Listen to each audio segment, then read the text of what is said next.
सव्यसिम जय जिनेन्द्र। आज हम आप सभी के समक्ष तिथ्यड़ भावना ग्रंथ की 15वीं भावना मग पहावणा भावना, जिसका वर्णन गुरुदेव ने 8 गाथाओं के माध्यम से सुरुचिपूर्ण तरीके से किया है। आज हम इस भावना का सार आपसे कहने जा रहे हैं। गाथा 115 में गुरुदेव कहते हैं कि मार्ग को प्राकृत में मग्ग बोलते हैं और प्रभावना को पहावणा कहते हैं। मुक्ति रूपी मंजिल को प्राप्त करने के लिए रत्नात्रय मार्ग है, जिसे तत्वार्थ सूत्र में कहा भी है, सम्यक दर्शन ज्ञान चारित्राणि मोक्ष मार्गाः। यह मार्ग आत्मा से संबंध रखता है।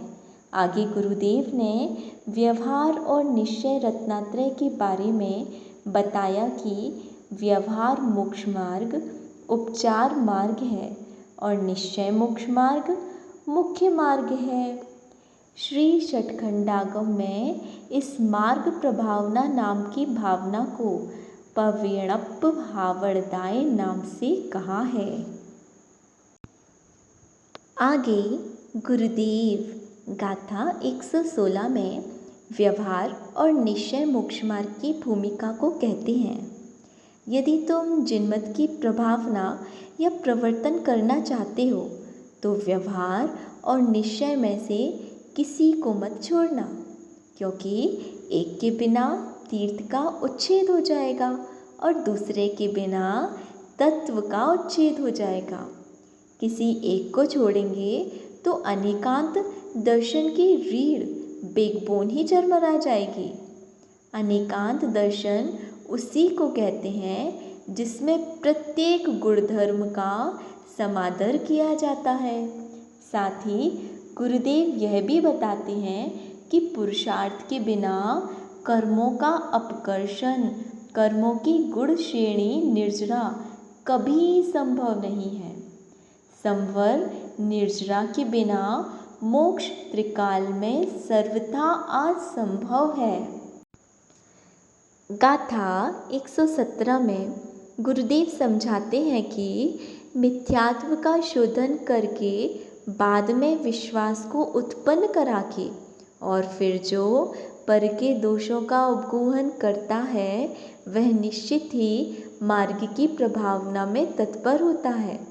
गुरुदेव कहते हैं कि एक तरह से सम्यक दर्शन के 8 अंगों में से जो प्रारंभिक के 4 गुण हैं, ये तो होते हैं अपने लिए निशंकित, निकांक्षित, निर्विचिकित्सा, अमूढ़ दृष्टि, और आगे के जो 4 गुण हैं वह दूसरों के लिए होते हैं उपगूहन, स्थितीकरण, वात्सल्य, प्रभावना। गुरुदेव कितनी सुंदर वाणी में कहते हैं कि पहले जिसने दूर किया है निज आत्म का मिथ्यात्वमल, वही दूसरों में भर सकता मार्ग पर चलने का बल।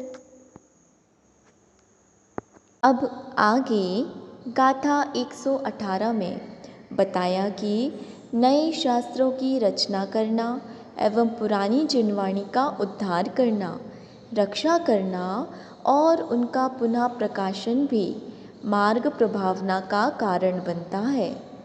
इसके लिए श्री इंद्रनंदी सूरी जी ने लिखा भी है कि जीर्ण जिन ग्रह, जीर्ण जिन बिंब, जीर्ण शास्त्र और दर्शनीय स्थानों का उद्धार करके स्थापना करना पूर्व में किए गए पुण्य से प्राप्त होता है। साथ ही गुरुदेव ने यहाँ बताया कि नए शास्त्रों की रचना में टीका और मौलिक ये 2 चीज़ें होती हैं। मौलिक वो होता है जो पूरा ही नया बना होता है। नया शास्त्र जैसे तिथ्यड़ भावना, यह मौलिक रचना है, मतलब जो अभी तक नहीं थी, अर्थात 16 कारण भावनाओं के लिए अभी तक कोई भी प्राकृत में अलग से ग्रंथ नहीं था। गाथा 119 में कहते हैं, जिन शासन से बंधे रहना मार्ग प्रभावना के लिए आवश्यक है। यहाँ बंधे रहने से मतलब बंधन नहीं है, किंतु बंधन रहित होने के लिए आवश्यक सहारा है।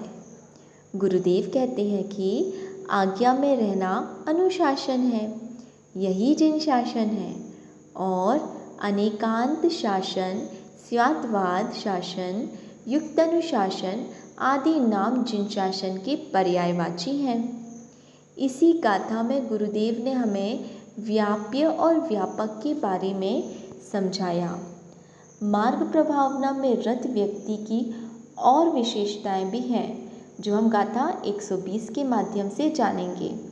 अनुवीची भाषण में जो कुशल हो और सामायिक आदि के बिना आलस्य के करता हो, हमेशा सब जीवों के प्रति संभाव रूपी धर्म को अपने हृदय में रख कर के प्रवृत्ति करता हो, और ऐसे जो निरत हों वही मार्ग प्रभावना में तत्पर होता है।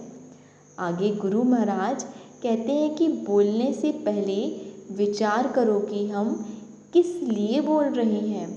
बोलना आकुलता है। हमारा मुख से निकला हुआ एक शब्द एक समय में ही लोकाग्र तक पहुंच जाता है। तरंगायित होते हुए उससे मध्य रास्ते के असंख्य स्थावर त्रस्त जीवों का घात भी संभव है। आगे मार्ग की प्रभावना कैसे होती है उसे जानते हैं। मार्ग की प्रभावना बहिर्मुखी वृत्ति से नहीं, अंतर्मुखी प्रवृत्ति से होती है। गाथा 121 से जानते हैं कि कौन मार्ग प्रभावक नहीं है। जो नग्न श्रमण बनकर किसी भी तरह प्रवृत्ति करता है, जो धर्म की विराधना कर देता है, जो किसी भी तरह ईर्यापत समिति को छोड़कर गमन करता है आदि, वह अंत में समाधि रहित होता हुआ मार्ग प्रभावना में रत नहीं होता है। आगे गुरुदेव बताते हैं कि सम्यक समाधि मरण करने से धर्म की अत्यधिक प्रभावना होती है।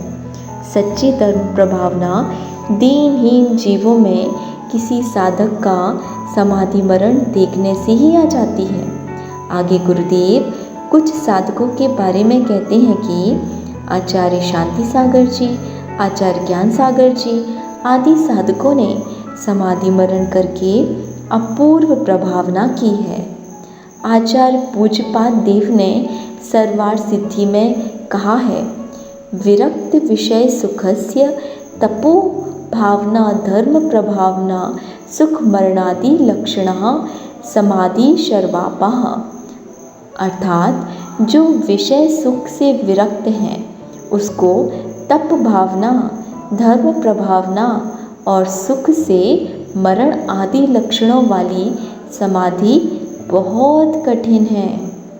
गाथा 122 में गुरुदेव इस गाथा का उपसंहार करते हुए उपजाति छंद में कहते हैं कि धार्मिक जीव को सहधर्मी जीव दो प्रकार के मिलते हैं।